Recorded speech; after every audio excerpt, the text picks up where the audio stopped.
Hola a todos, bienvenidos a Paredro, el podcast de libros, autores y demás actores del mundo literario. Mi nombre es Camilo Hoyos y les doy la bienvenida a nuestro segundo capítulo de la temporada Taller de Palabras, que desarrollamos con el apoyo de la Cámara de Comercio de Medellín, como ustedes saben, responsable del Concurso Nacional de Cuento y Novela, así como con Cámara FM, la emisora de la Cámara de Medellín. En esta temporada buscamos acompañar a nuevos autores que con toda seguridad quieren participar de este gran concurso y necesitan aún de consejos para poder llevar sus manuscritos a mejores puertos. Así que en estos 12 capítulos traeremos recomendaciones no solo de nuevos autores y autoras, sino también recomendaciones de reconocidos editores, quienes nos contarán cómo leen, qué buscan en un manuscrito y cómo lo trabajan. Nuestro objetivo es apoyar a los nuevos talentos brindando herramientas y consejos para enriquecer su escritura. Para el día de hoy, nuestro segundo capítulo, contamos con la presencia del editor Camilo Jiménez Estrada, actual director literario de la editorial Planeta de Colombia. Camilo también ha sido director editorial de Bienestar, de editorial Bienestar Colsanitas. Esto lo hizo durante 10 años en una publicación que hizo unas cosas preciosas. También fue jefe de redacción de la revista Soho entre el 2010 y el 2011 y por allá hace más años de otra gran revista como lo es El Malpensante, donde fue editor. Esto fue entre julio del 2002 y diciembre del 2009. Para esta ocasión nos contará cómo lee, cómo es eso de leer para Planeta, cómo es eso de ser editor y bueno, una cantidad de otras cosas que ustedes escucharán y que no olviden utilizar para ustedes, para su labor, para sus manuscritos y para sus entregas. Así que, bienvenidos.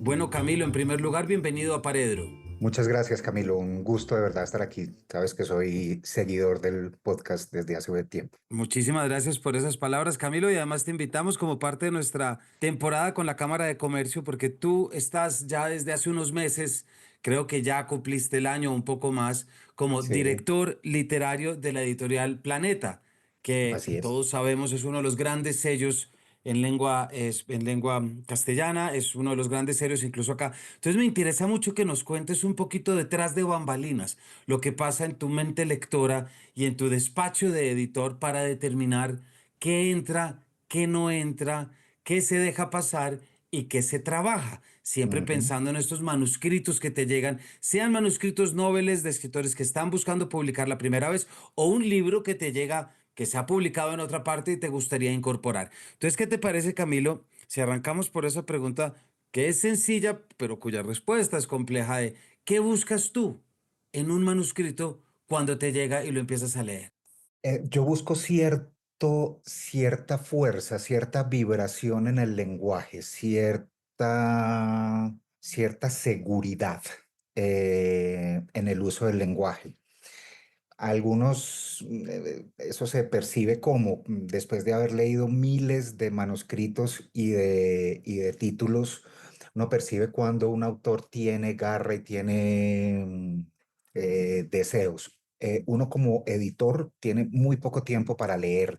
eh, entonces, esa primera página tiene que ser impecable.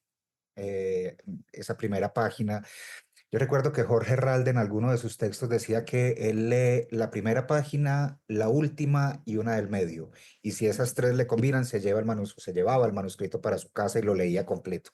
Es un poco así, es así de salvaje y de cruel la cuestión. Uno tiene tiempo de leer un par de páginas y si ahí encuentra algo, ¿qué es ese algo? Lo que te digo, como esa vibración del lenguaje, esa fuerza, ese dominio, cierta pasión y cierto uso con mucha propiedad del lenguaje literario, sea este cual sea. Una pregunta que puede ser un poquito capciosa y tampoco es para meternos en el trabalenguas, ¿no? Y Sí. mucho menos en el acertijo. Pero esa primera página, si podemos cuantificar esto, ¿tú le pones igual atención al lenguaje que a la trama o te fijas más en uno o en otro? Yo creo que me fijo más en el lenguaje, en la soltura que tenga el autor para manejarle el lenguaje, en la seguridad que tenga para usar un adjetivo desconcertante, original, para usar cierta combinación sintáctica que o que me diga que este autor ha trasegado, ha pensado y ha trabajado el lenguaje y las palabras que aparecen ahí no son las primeras que se le ocurrieron, sino que las revolvió y las pensó. Eso se nota en un manuscrito, o eso lo nota uno cuando tiene práctica en lectura de manuscritos. Em, la trama creo que pasa en un segundo plano. No recuerdo quién era, quizá Monterroso, que decía que solamente hay tres temas en la literatura: el amor, la muerte y las moscas. Creo que era así como la frase, estoy citando de memoria. Entonces, el tema no importa, eso es lo que quiere decir. Lo que importa es el uso y el manejo que tenga el autor del lenguaje. Eso es lo que va a emocionar a un lector y lo va a poner a acompañar a esos personajes durante su aventura, que es la trama de la novela o del cuento o incluso en ensayos se puede advertir esto y uno puede buscar ese dominio del lenguaje que tiene el autor. Y aquí me atrevo desde ya, Camilo, a dar una de estas sugerencias o recomendaciones, así como cuando, yo voy a poner un ejemplo que es un poco manido, que es el ejemplo de fútbol y me disculparán, pero hay algo que se me acaba de ocurrir y es que cuando un balón va rodando en la calle porque se escapa de una cancha y alguien lo para y lo controla, con esos dos gestos de alguien controlando el balón, uno se da cuenta y dice, este juega o no juega. Y eso es Totalmente. práctica. Lo Sí. que tú estás pidiendo no es un acto mágico, es Mm. darte cuenta que detrás hay horas de trabajo y de masterización de un lenguaje, ¿cierto? Sí. Ahora, no estoy hablando de corrección idiomática, no estoy hablando de que escriba siempre lo que es con C, ni la que es con Z con Z. No, aunque eso también se agradece. Si yo estoy leyendo un manuscrito que me llega a la editorial sin solicitarlo y encuentro en la tercera línea un error de ortografía, las banderas rojas empiezan a izarse. Sí, no es lo más importante porque hay escritores que tienen una ortografía floja. No es lo más común, pero sucede. Entonces, no es tanto propiedad del lenguaje, sino eso, la seguridad, el manejo, el control que tiene sobre su materia de trabajo, que es el lenguaje. La trama puede pasar a un segundo plano. Ya que estás hablando, Camilo, de la materialidad del manuscrito, es decir, el verbo hecho carne, porque se puede imprimir y se envía, pero también se te puede enviar por PDF, como Sí. normalmente se hace y mucha gente que nos está oyendo lo ha hecho. ¿Hay alguna higiene del manuscrito que tú prefieras o recomiendes? Porque yo sí creo que hay una diferencia y yo me pasa que también he leído muchos manuscritos de concursos, de editoriales, hombre, y si es distinto recibirlo a espacio sencillo, a espacio doble, si es distinto encontrarlo en Arial 12 a Arial 14 o Times New Roman.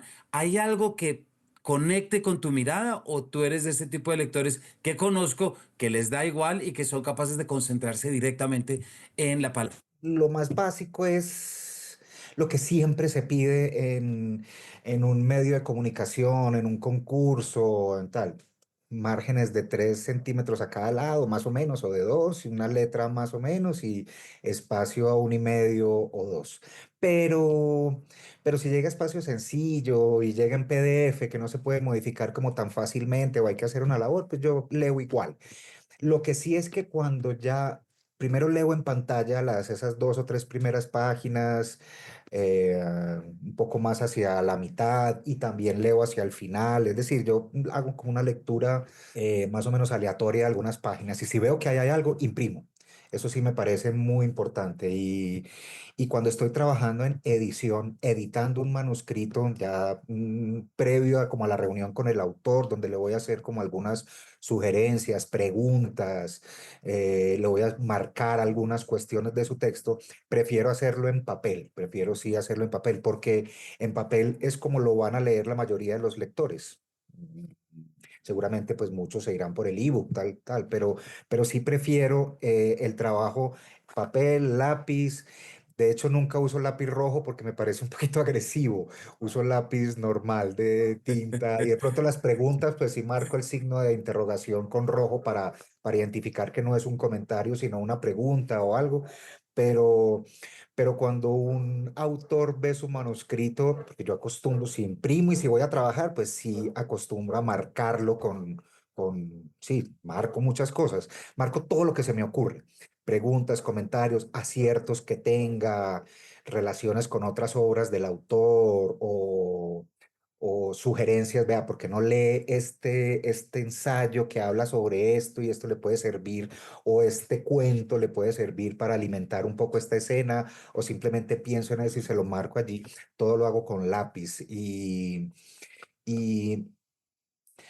prefiero pecar como de tonto, como de que no entiendo nada, a dejar pasar algunas cosas, porque creo que todas esas, siendo uno un lector profesional, pues con experiencia y tal, creo que todas esas comentarios le sirven al manuscrito para fortalecerlo, o no todas, pues, pero sí en ese diálogo que se establece entre editor y autor se van definiendo algunos y muchos de esos o algunos de esos comentarios le van a servir al manuscrito para hacerlo más fuerte. Ya que estamos hablando de cuando sacas ese esfero verde y ya nos estamos adelantando a una parte que es importante en esta entrevista, que es cómo puede un autor autora por supuesto, que va a mandar su manuscrito, que puede avanzar por su cuenta para permitir. Ya nos dijiste que hay una primera bandera que se levanta, Camilo, con un error de ortografía. No te parece la peor, pero sí hay algo que se levanta. ¿Qué otras cosas terminan señalando ese esfero verde? Carácter de los personajes, uso del lenguaje de los personajes según el perfilamiento que le hizo el autor, que sea coherente a lo largo del texto. De pronto las oyentes no se imaginan, pero un autor pasa muchos meses con un texto y a veces pues se pierde en el bosque, es decir, deja de ver. Entonces es común que un personaje empiece llamándose Héctor en el primer capítulo y termine llamándose José por allá más adelante y después vuelve a llamarse Héctor. Tal, entonces, eso hay que marcarlo. Y no estoy hablando de escritores nobles, estoy hablando también de escritores conocidos. Seguramente tú en algunos de los concursos en los que has sido jurado o lector, pues has notado eso. Entonces, sí, lo que te digo, absolutamente todo lo voy marcando, tanto errores como aciertos o como propuestas para mejorar o fortalecer el manuscrito. Eso es lo que yo marco. Ahora, te voy a decir un dato. Ayer me llegaron 3 manuscritos, por ejemplo. Ayer martes. Y puede que hoy me lleguen otros 2, mañana ninguno, pero el viernes otro. Y haciendo un promedio, llega aproximadamente un manuscrito diario. Esos son alrededor de 280 manuscritos al año. Eso es un volumen y me preocupo porque por lo menos todos pasen por alguna lectura, que no se nos escape nada. Ya he aprendido lecciones en las que uno no le para bolas a algo y ese de pronto puede ser el libro que le permita al autor, digamos, pues vender un número considerable de ejemplares y que él encuentre eco en un número considerable de lectores. Entonces, eh, por eso esa lectura primero como epidérmica y luego, bueno, enviar a evaluadores o lectores en los que uno confía. Entonces, a veces funciona, por ejemplo, enviar una carta diciendo o un correo diciendo, mire, yo soy fulano de tal, hice esto, he hecho esto, he escrito esto. Aquí le mando una presentación de mi novela y un par de capítulos. Eso estaría muy bien también, pues, y quizá agilizaría un poco las cuestiones. Una recomendación básica que yo le daría a las personas que quieren enviar un manuscrito es que lo deje descansar por lo menos un mes o dos, que no, cuando le ponga el punto final al manuscrito, simplemente le dé enter en el correo a enviar. No, déjelo descansar un ratico y vuélvalo a leer. Eh, este es un oficio donde no hay afán, no hay afán de escribir, no hay afán de enviar, no hay afán de publicar. Tomémonos un tiempo y trabajemos como con cuidado porque estamos hablando de un arte, el arte literario, y bueno, ambos sabemos y lo respetamos mucho, entonces pues hagámoslo con cuidado. Sí, yo creo que es un gran consejo, Camilo, el no correr, no Sí, apresurarse, no porque apresurarse. muchas veces hay una confusión entre el afán de ser conocido, o no lo pongamos tan dramático, el afán de ser leído en vez de la pausa que requiere un manuscrito, una reescritura, una última lectura. Como tú Sí, dices, son 280 manuscritos, muchos de esos se escribieron de afán, los enviaron de afán, vas a sí. terminar tú quedándote con aquel que te das cuenta que tiene ese puntico extra. Me parece que ese es uno de los grandes consejos para la audiencia que nos está escuchando. Y Camilo, hay mira, otra mira, cosa, dime, Camilo, dime, dime. sí, dejarlo guardado. Y sabes, otra recomendación que me parece como importante dar es léalo en voz alta. Léalo todo en voz alta usted. A veces de pronto grábese, pero léalo en voz alta. Muchas veces el oído identifica cuestiones que el ojo no ve. Entonces creo que esas dos recomendaciones, dejar reposar el manuscrito un par de meses y después leerlo en voz alta, eso le va a potenciar mucho, a mejorar mucho ese manuscrito. No, no, me parece que es un estupendo, un estupendo, una estupenda recomendación.